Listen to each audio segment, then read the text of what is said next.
दोस्तों 2018 की यूपीएससी की परीक्षा में एक प्रश्न पूछा गया था और ये प्रश्न ये था कि हिमालय का विस्तार भारत के किन-किन राज्यों में है।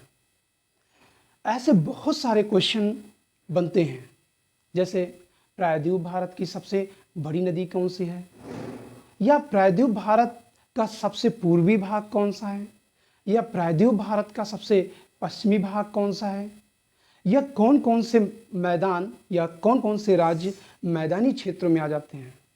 और ऐसे क्वेश्चन आप तब तक नहीं समझ सकते हैं जब तक आप भारत के प्राकृतिक विभाजन को नहीं समझते हैं। तो दोस्तों इस क्लास में हम लोग भारत के प्राकृतिक विभाजन के बारे में समझेंगे।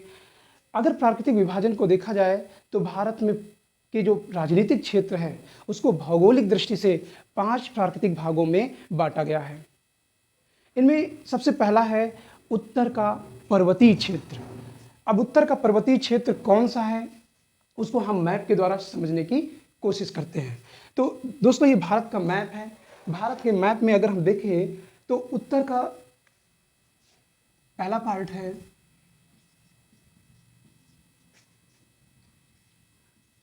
उत्तर का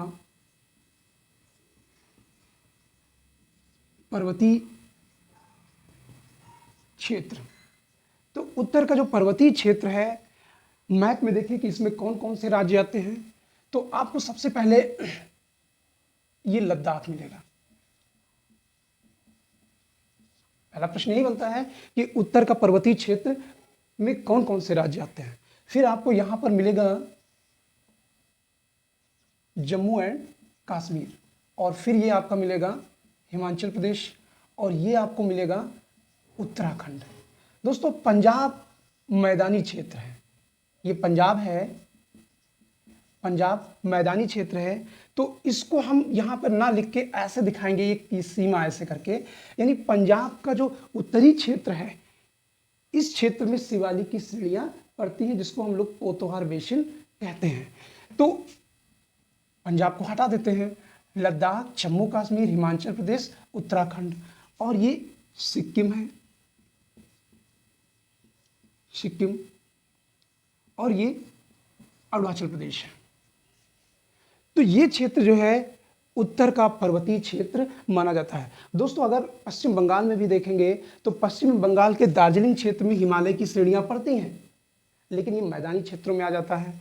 असम हिमालय का नाम सुना होगा, तो असम राज्य में भी हिमालय का फैलाव है, लेकिन ये मैदानी क्षेत्र में काउंट होता है। तो ये क्षेत्र और ये कहलाता है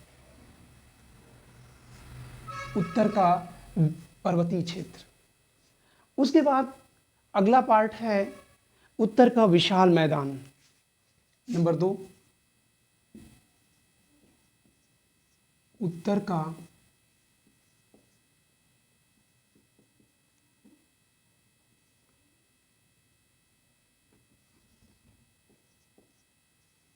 विशाल मैदान। दोस्तों अगर उत्तर के विशाल मैदान के बारे में समझें तो उत्तर का जो विशाल मैदान है वो कई नदियों से मिलकर बना हुआ है। पहला हो गया सिंधु, दूसरा हो गया गंगा, और तीसरा हो गया ब्रह्मपुत्र। ये नदियां और इनकी सबकी सहायक नदियां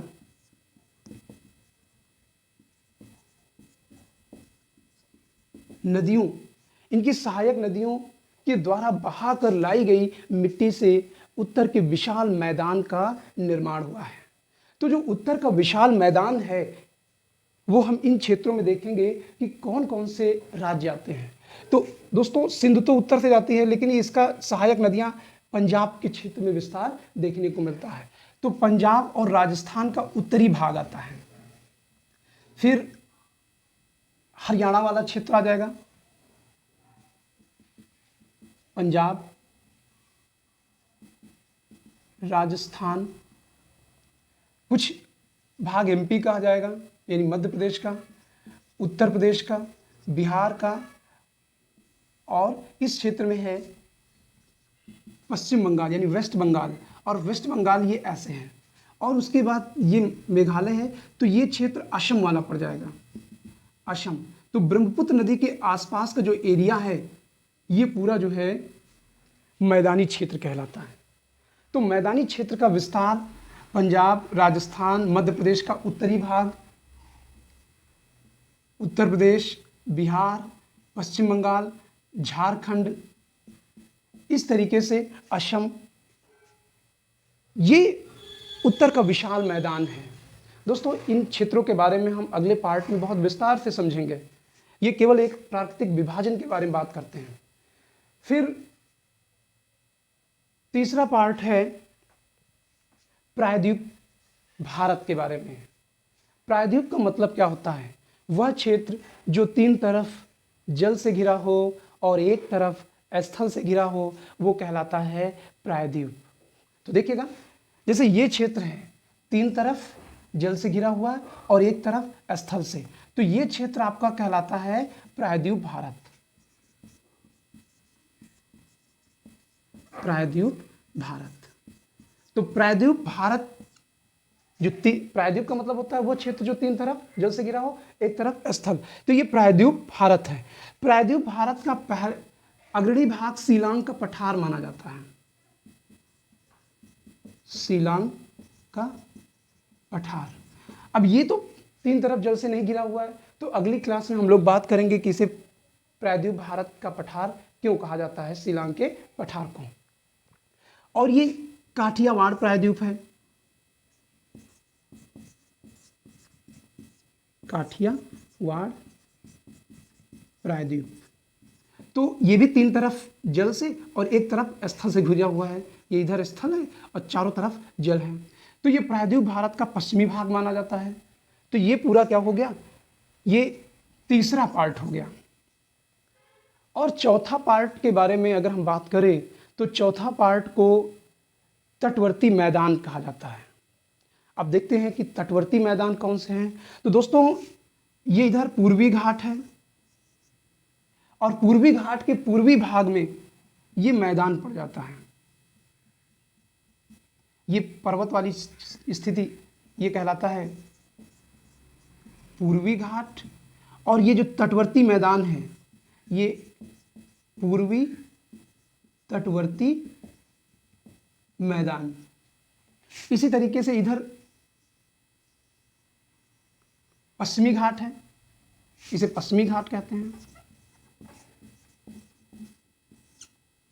पश्चिमी घाट, और पश्चिमी घाट के पश्चिम वाले भाग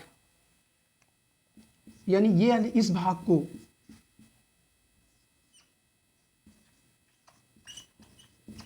पश्चिमी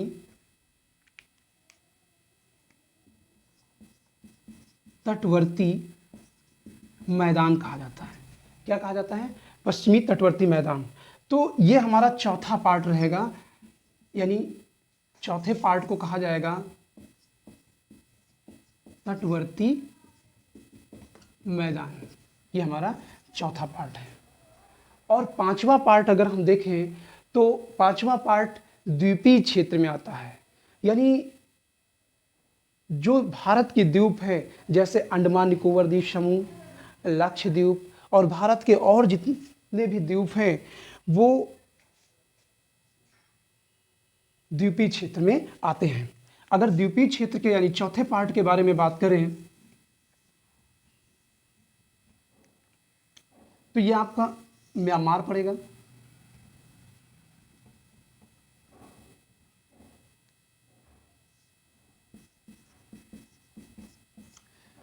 म्यांमार के दक्षिण में अंडमान निकोबार द्वीप समूह स्थित है। ध्यान रखिए कहां पर स्थित है? म्यांमार के दक्षिण में।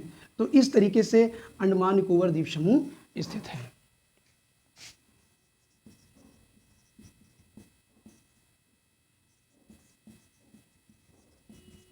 और इसी तरीके से भारत के पश्चिमी क्षेत्र में लक्षद्वीप है। तो अगले पार्ट में हम लोग इनको विस्तार से समझेंगे। तो ये द्वीपों को, और इसका पांचवा भाग हो जाएगा द्वीपीय क्षेत्र। तो भारत के 5 प्राकृतिक भाग कौन से हो गए? उत्तर का पर्वतीय क्षेत्र, दूसरा हो गया उत्तर का विशाल मैदान, तीसरा हो गया प्रायद्वीपीय भाग जो यहाँ पे हमने समझा दिया है, और चौथा हो गया तटवर्ती मैदान, और पांचवा हो गया द्वीपीय क्षेत्र। तो इस तरीके से अगर भारत के विभाजन को देखा जाए तो 5 प्राकृतिक भाग हैं। तो दोस्तों अगली क्लास में हम लोग उत्तर के पर्वतीय क्षेत्र के बारे में पढ़ेंगे, फिर उत्तर के विशाल मैदान के बारे में पढ़ेंगे, फिर प्रायद्वीपीय भाग के बारे में पढ़ेंगे, फिर तटवर्ती मैदान के बारे में पढ़ेंगे, और फिर द्वीपीय क्षेत्र के बारे में पढ़ेंगे। तो दोस्तों बहुत विस्तार से समझा दिया जाएगा, और आप लोग अगर अच्छा लगे मेरे चैनल को सब्सक्राइब करिए, लाइक करिए, कमेंट करिए और अपने दोस्तों को शेयर करिए। Thank you.